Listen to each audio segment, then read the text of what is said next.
What's up, everyone? Welcome back to the Empowered Athlete Podcast. This is your host, Maddie Boss, and I'm excited to bring you this episode today because we have a special guest, Mr. Richie Jewell, who is a pretty new jujitsu practitioner, just recently got his blue belt. He's 29 years young, and he really stands to speak to autism awareness. And I wanted to bring him on because his story is really inspirational, and I value when people can, despite adversity, despite when things are quote unquote stacked against them, or at least that's the way society makes it out to be, they still prevail. They still push forward towards their goals and overcome obstacles.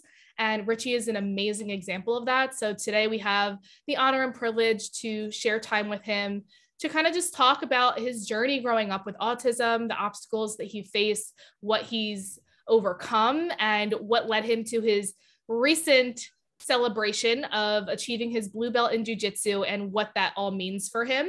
And so we're going to dive right in. So thank you, Richie, for being here today.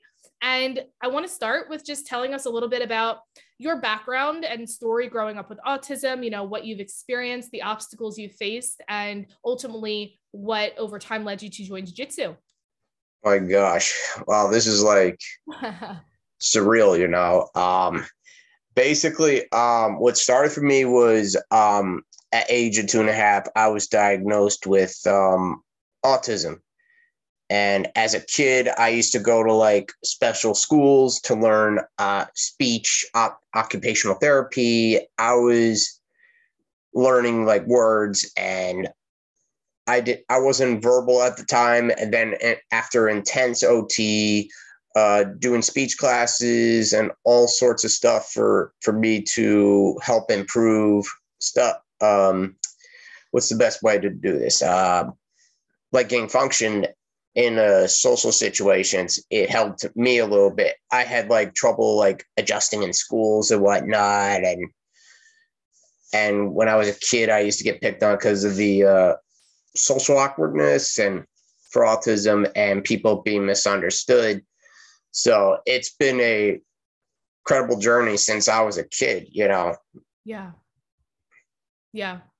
And I'm sorry you had to experience that, but I believe these types of things, even though they really suck in the moment, they really help us become who we are today and help us build that resiliency. And it really makes us and helps us build our character. But I'm curious, at what point did you start joining jiu-jitsu? What got you interested in jiu-jitsu? Was it something you were interested in as a kid and then came into as an adult? Or was it just an organic happenstance?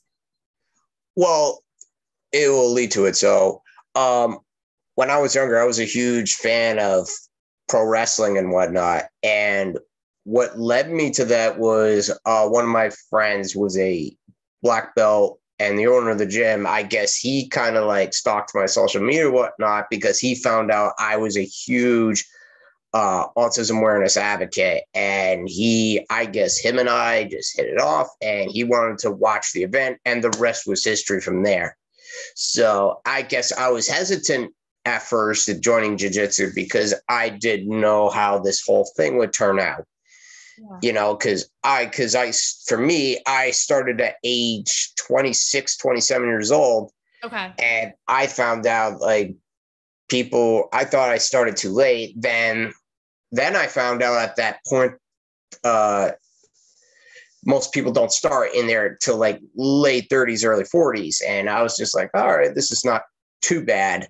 So, yeah. And so I started from there. And well, at first I did Muay Thai kickboxing for a little bit to see what it's like, you know, gain social interaction because I'm still trying to tip the waters for mixed martial arts and whatnot. Yeah. And then a little after a while, I guess the black belt of the gym, his name's Mike Palladino, by the way, and he tried to challenge me into a wrestling match. And then him and I were just like goofing around and stuff. And the funniest part about it was at that time he was preparing for a tournament and he had a strained MCL on his knee. So, and I just instantly kicked him like in the bad strained MCL knee really hard. And what I used in Muay Thai, and I guess he was like, "What were you thinking?" I was like, "I'm just learning what I did in Muay Thai."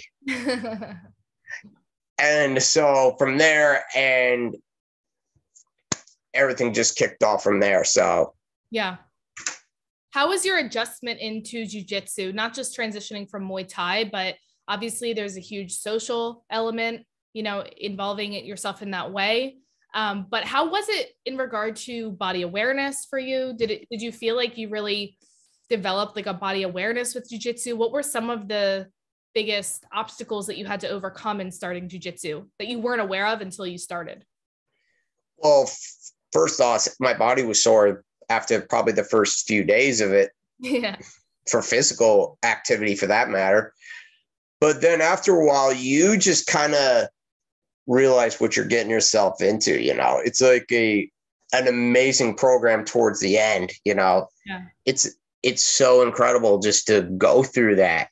And when you first realize you're doing this, you're not in it just for like a cup of coffee. You're in it just to get yourself disciplined, learning how to defend yourself. Yeah. And discipline your mental health. And it's so amazing. Yeah. Yeah. And specifically, are there any obstacles that you had to overcome that you feel that maybe were specific to having autism at all? Well, thankfully the gym I go to is very welcoming that I enter. So I'm just like so thankful to be walking in and then just don't have to feel like you're walk on eggshells pretty much. Make sure you don't do anything stupid or anything. I just have to be myself. And thankfully, they're very supportive, you know, starting off and then just making sure you learn your way to the top. So, yeah. So it sounds like you had a good support system and they were welcoming and they're really inviting and inclusive, which I'm sure made it feel a little bit more safe to enter that territory, which is completely new. Absolutely. Yes. Yeah.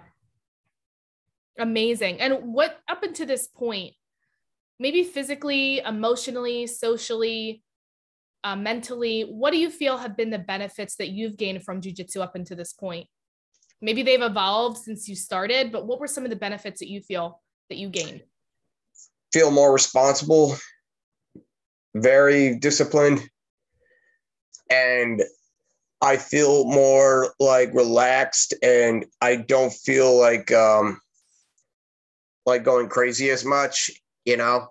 That's awesome.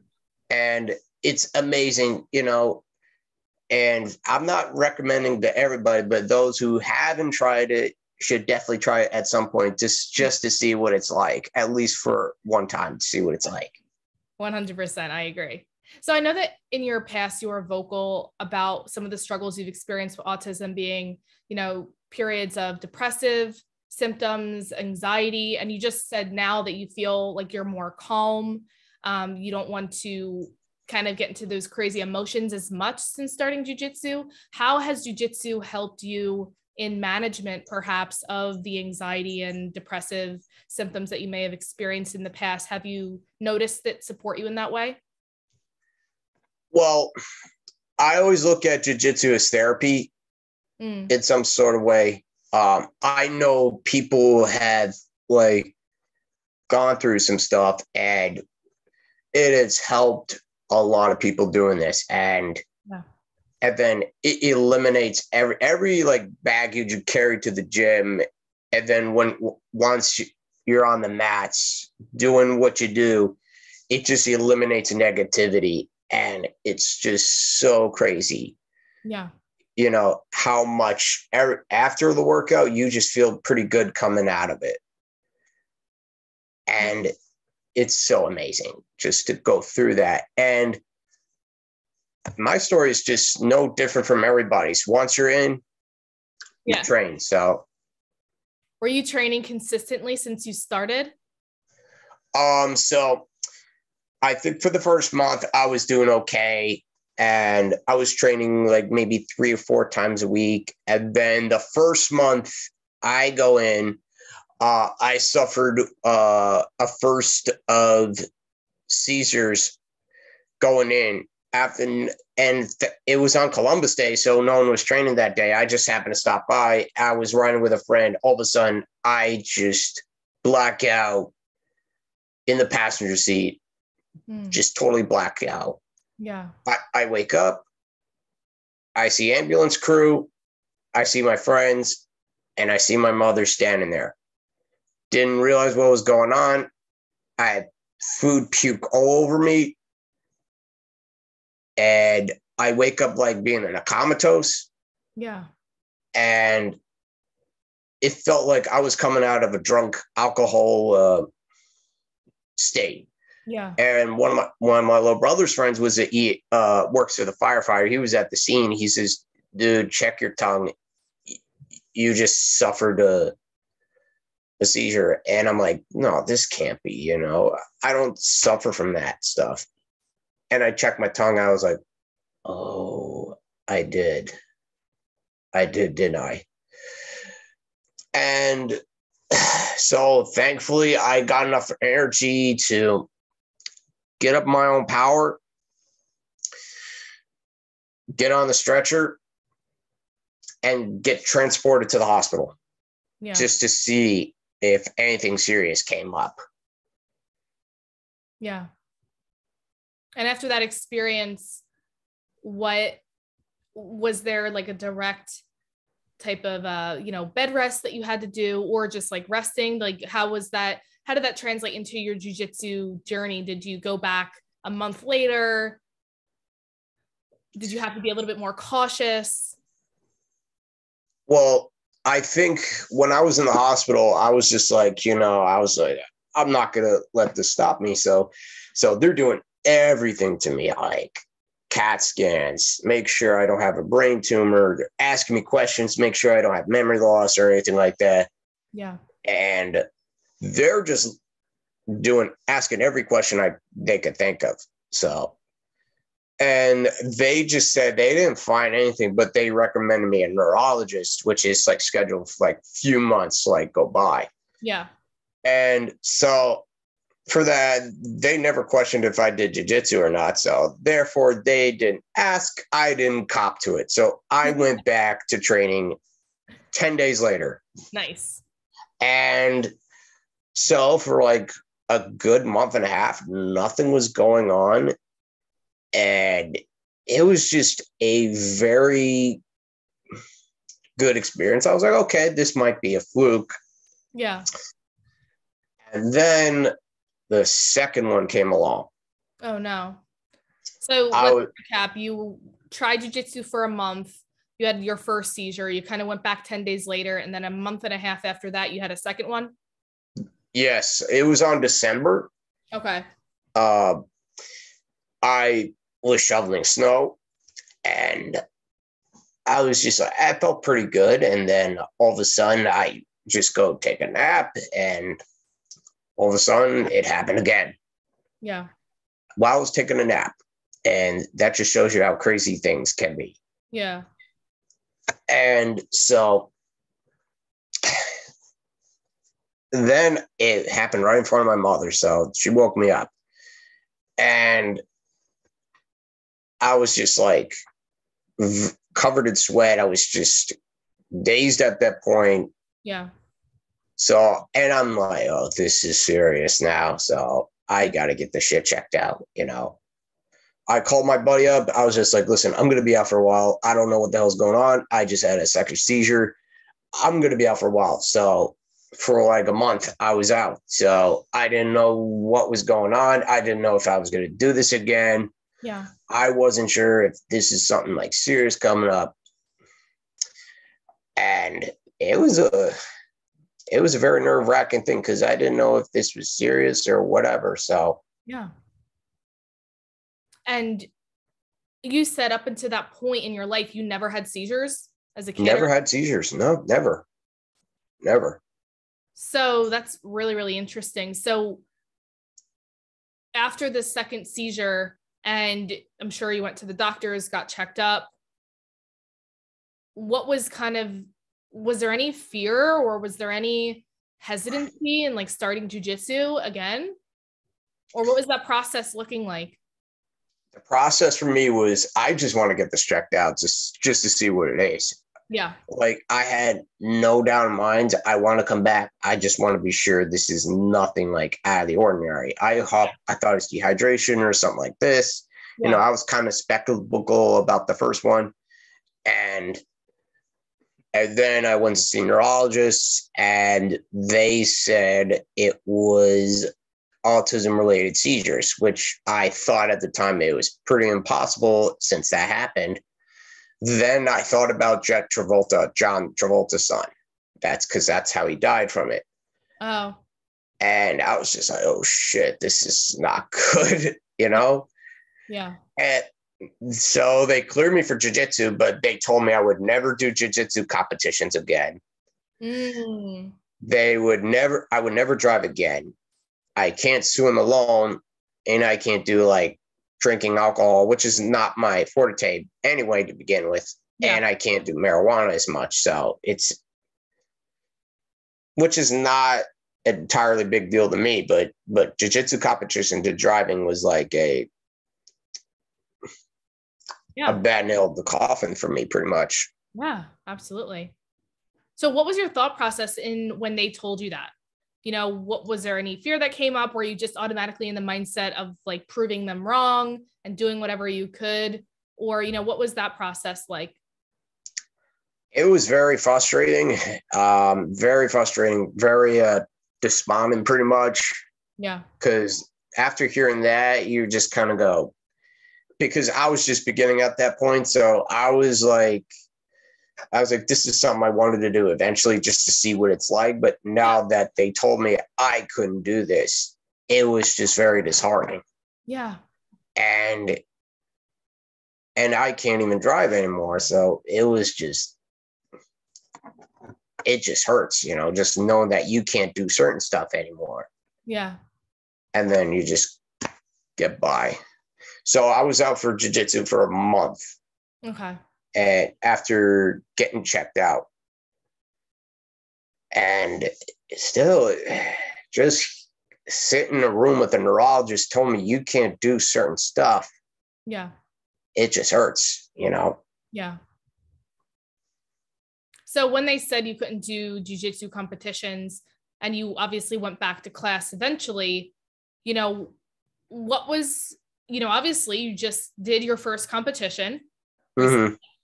Which is a huge feat, obviously, after hearing what you've just said about, you know, the prognosis saying that you can't drive, you can't do competitions, you know, and you overcome that obstacle and did your first competition.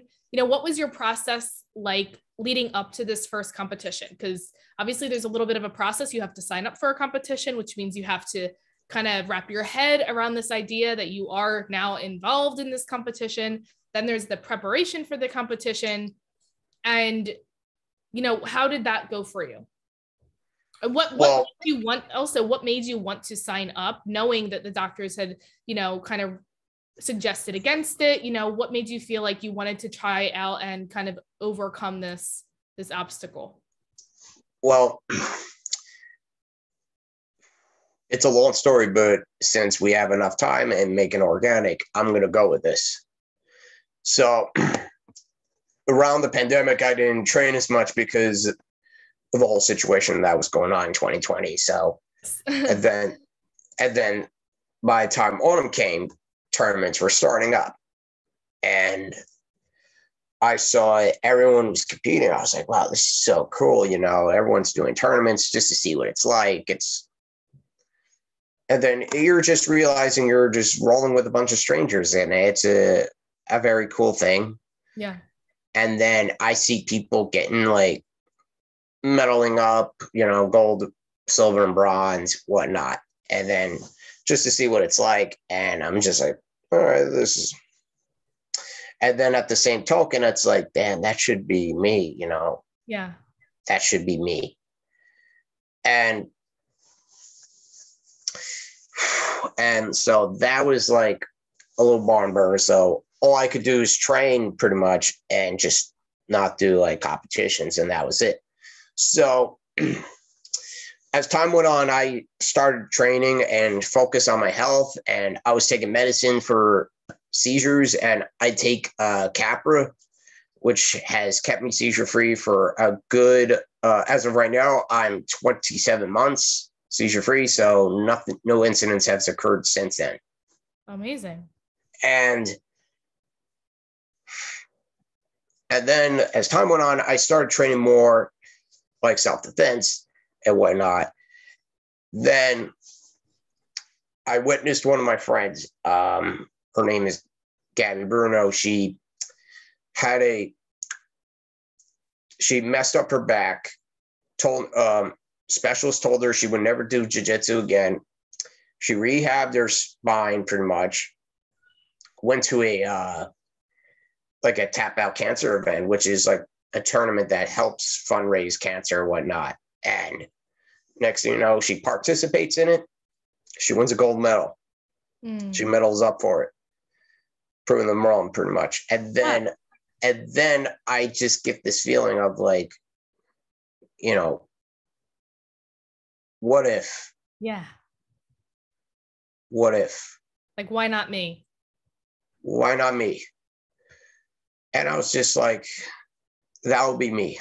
So for the next few months, I made a few goals in mind. Try to get clear from doctors. Whenever I get to blue belt, one of my goals was to get an autism awareness blue belt so I can carry the symbolism of the disability and whatnot. Beautiful. And then finally compete just to see what it's like. Yeah. And then just going in,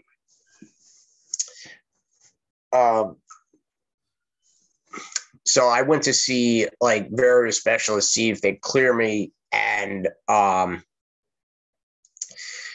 going in, they didn't give me the chance to clear me for competitions. They're suggesting against it, say, because of the adrenaline and whatnot.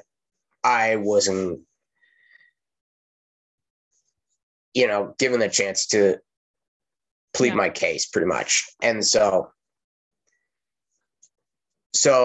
and then I was starting to train more and more, get focused on my health, make sure nothing happens to me, always protect my head, make sure nothing happens to me, So as time went on, probably around after 2 years of being seizure free, I thought I was like, I think next year is going to be my year. So make it a target date, Perfect. So I think I was at my cousin's wedding at one point, and I had a talk with my older brother. He goes, listen, he said, have you thought about competitions? He goes, no, I can't, because neurologists won't give me the time of day and, to get cleared. And he goes, I think you should just do it. If you feel they're not giving you the time of the day, and if this is something you want to do, just go for it. See what happens. And I was like, all right, I'll give this a shot and see what happens. Yeah. And time goes on. I told my black belt at the gym that I want to compete, and this is something I want to do. And let's hope for the best of the situation. I don't care if I win or lose. I just want to prove them wrong. I just want to do this. Yeah. Even if it's only for one time, just want to do it. And that mindset. He agreed, and he was on my side. So good to have that support. So after completing that competition, what was the process like? How many fights did you have the day of competition? How are you feeling? What does that competition mean to you? Obviously, aside from getting your blue belt after the competition, there's probably so much symbolism wrapped up in that. But for you, day of competition comes. it's go time. What was that experience like for you? And what did that competition mean for you having completed it? It's a very funny story leading up to it. I was just battling like infected grown hair way before competition.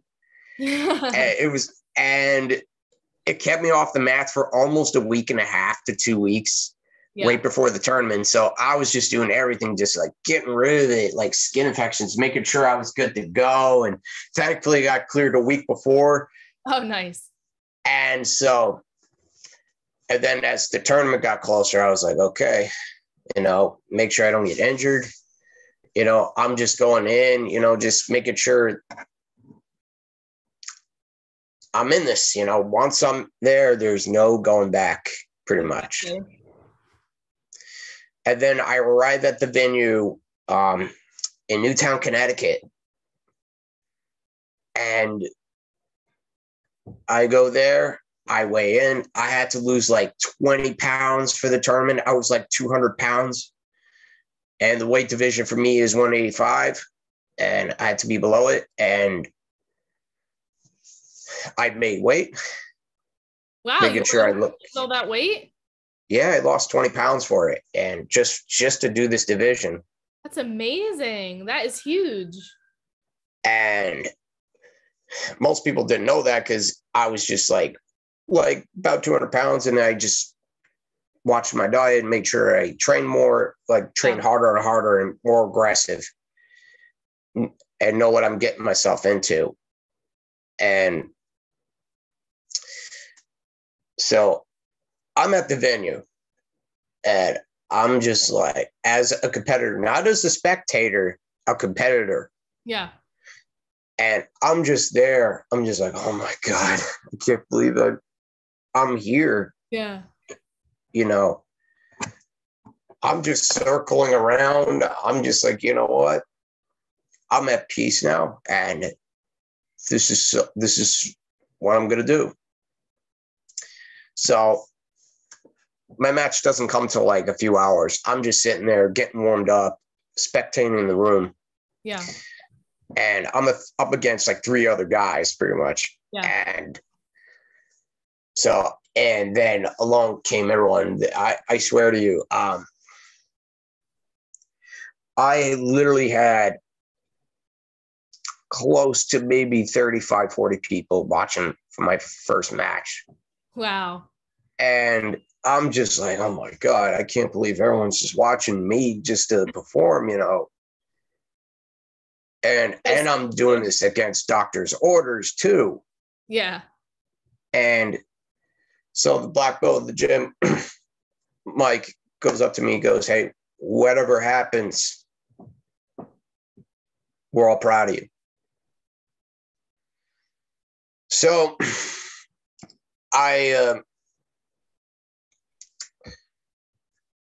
get ready. My first match, I was against the first opponent. I gave it my all. I was winning for the first few minutes, up to nothing. Then I lost because of a mistake I made, but that's okay. No excuse made. I lost, and that's all that matters, Yeah. Then after the first match, I was like, okay, I did it. Yeah. Now I got 2 more left. Wow. And no incidents. Second match came. Different guy. Gave everything all I had. He subbed me, submitted me pretty much. Yeah. No excuses there. He got me. So that's all that matters for me. Yeah. Once again, I was like, okay, I did it. Just drinking water, making sure I'm doing okay. Yeah. Third guy came. Final guy I was facing. I do a takedown. Try to pass my guard. Sub again with the same move. And I'm like, okay. I'm there. So,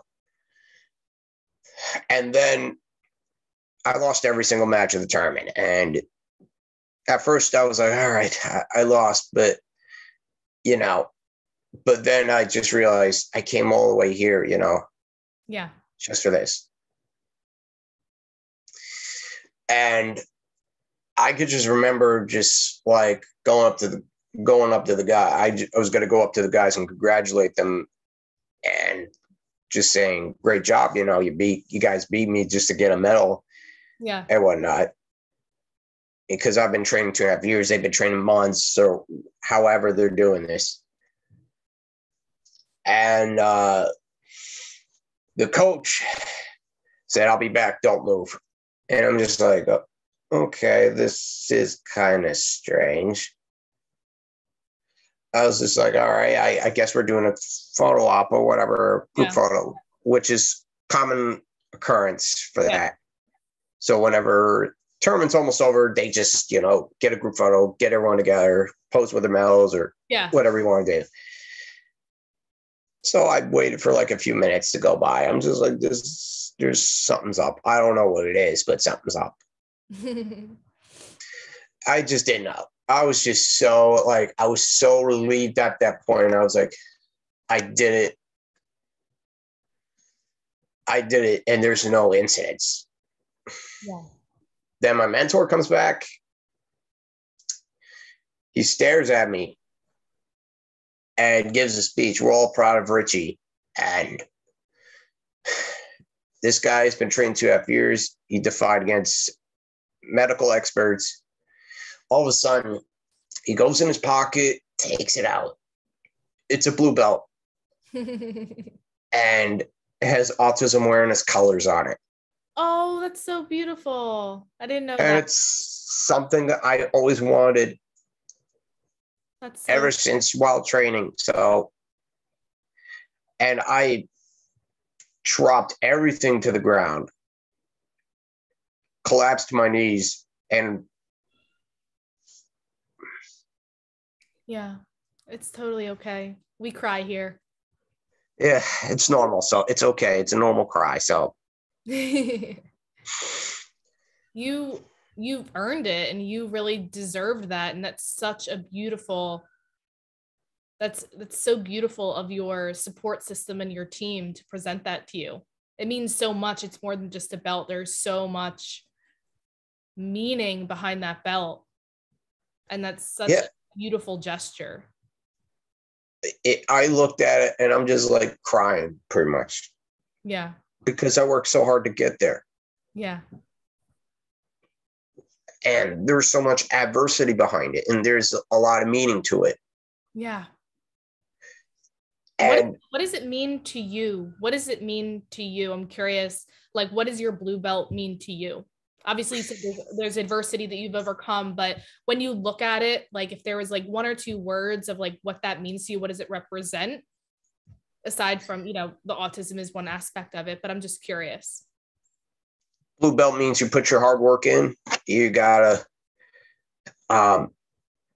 you've worked your way up to get in the jiu-jitsu ranks, like training for a good while. Like, of course, there's going to be ups and downs for it. Lots of ups, but mostly downs too. Basically what I did was facing medical experts wrong, and then you're just doubters wrong. It's just saying that I couldn't do this. Like here I was at December 2019. I was told that I could never do this. Yeah. And then February 2022, here I am, just competed all 3 matches, losing with an amazing effort.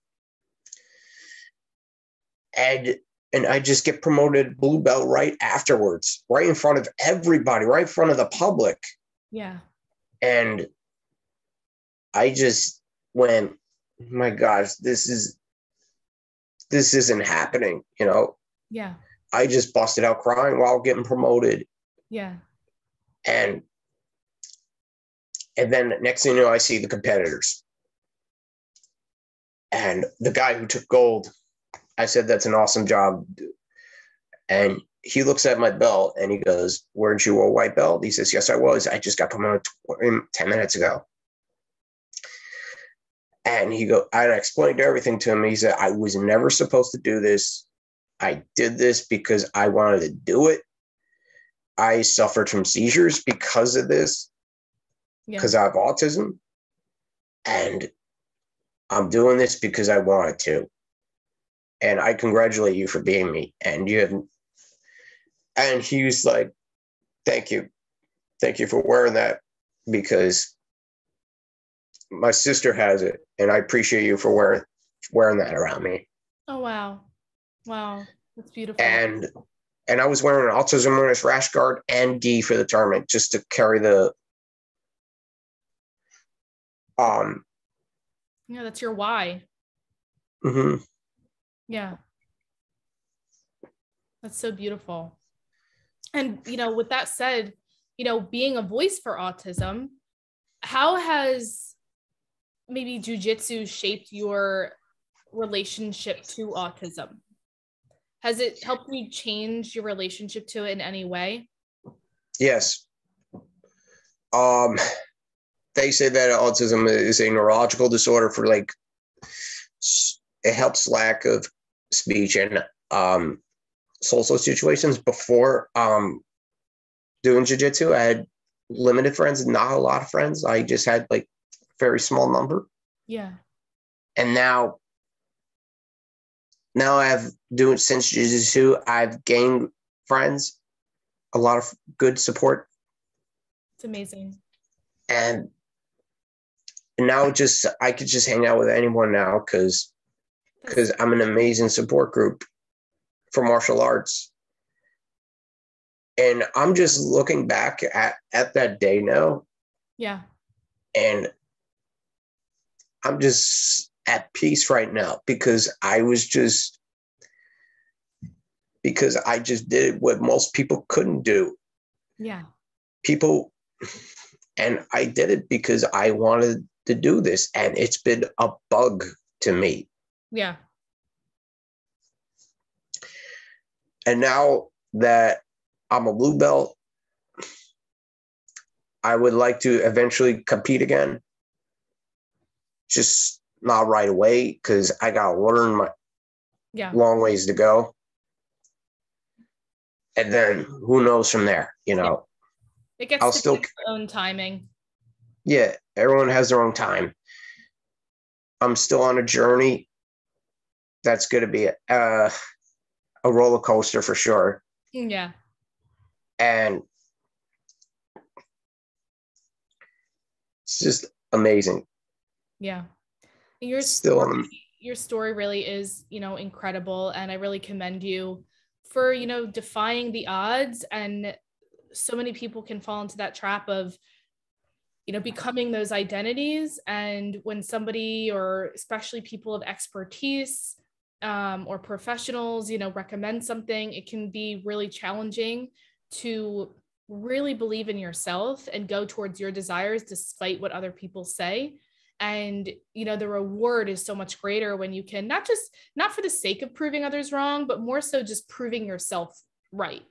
Really coming into this idea that you are capable and you're not defined by any limitation that, you were born with, or that people diagnosed with, that you can still reach your goals and overcome adversity despite what that label might be, and that you don't have to fall into a certain way of being or certain patterns just because you've been identified as something, right? That's the biggest thing when it comes to stigma around certain conditions, is this automatic assumption of, that you can't do something or you're limited, right? And it's only we get to decide what we're limited by.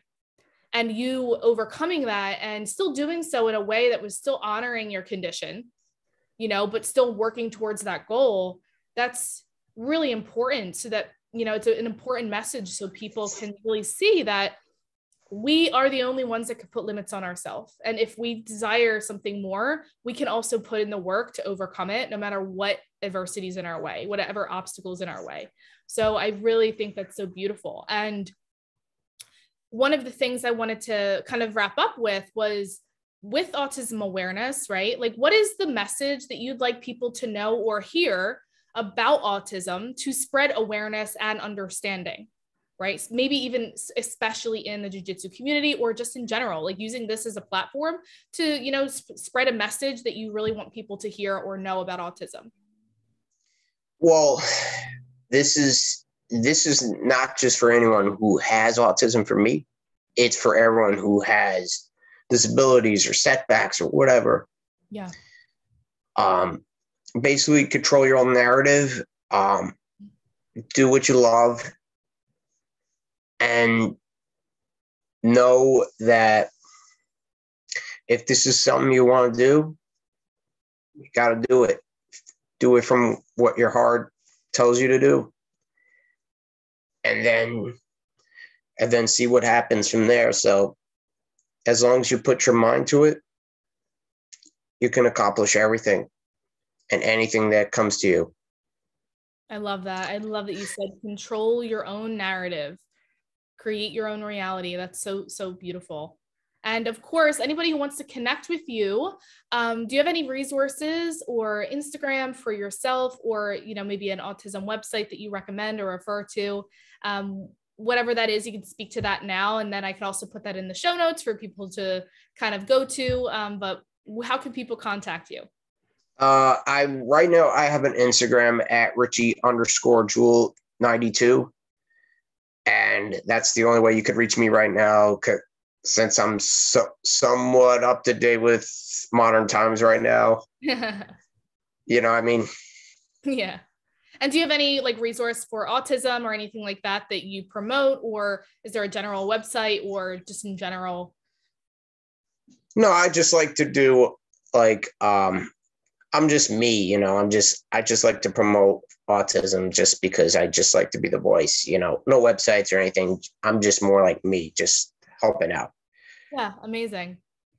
Awesome. Yeah. So if you want to continue to support Richie and just like his mission, again, not just with autism, but he speaks for those with the disabilities or that, like he said, have setbacks, and just really letting them have a place in this community in jiu-jitsu and really letting them find their own and being inclusive and welcoming. So if you want to be a part of that, really encourage you to shout out to Richie and follow him on Instagram, hang out with him. And thank you so much for spending your time with us and sharing your story, sharing all the things that you've overcome and to get to these amazing milestones in your jiu-jitsu. It was an honor to have you on here, and we will see everybody in the next episode. Be sure to share this episode. You know, this is a really powerful message that we have today. You know, this is a powerful story, and there's just so much power in story. And I really want to encourage you to share this episode with friends, family, teammates, you know, so we can all get behind this and really, as a collective, create a more welcoming, inclusive environment for all to do jiu-jitsu and constantly destroy the narratives of what people think that we're capable of, and just constantly grow and evolve and push the envelope. I love stories like this.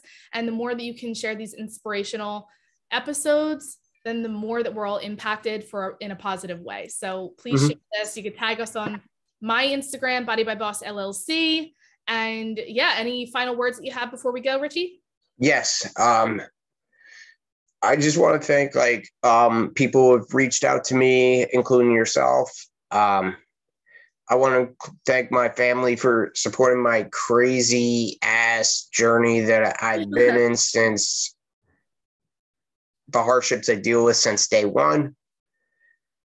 And want to thank my training partners and my friends for, you know, believing in me and know that I could do this and supporting me. That it's just been one incredible ride, but it's going to be still an incredible ride. And that's why I always made a phrase called jujitsu. So, and this motto means like, making a spin on jiu-jitsu, but not only that, it's a philosophy of not giving up, just dig deep into your heart and then just believe in what you can overcome. I love that so much. Jujitsu. Mm-hmm. Awesome. So good. So good. What a great way to end this episode. All right, guys, thank you so much for tuning in. Share some takeaways on Instagram or social. Share it with friends and family, as I said, and we will see you in the next episode. Thank you so much for tuning in and have an amazing rest of your day. Bye for now.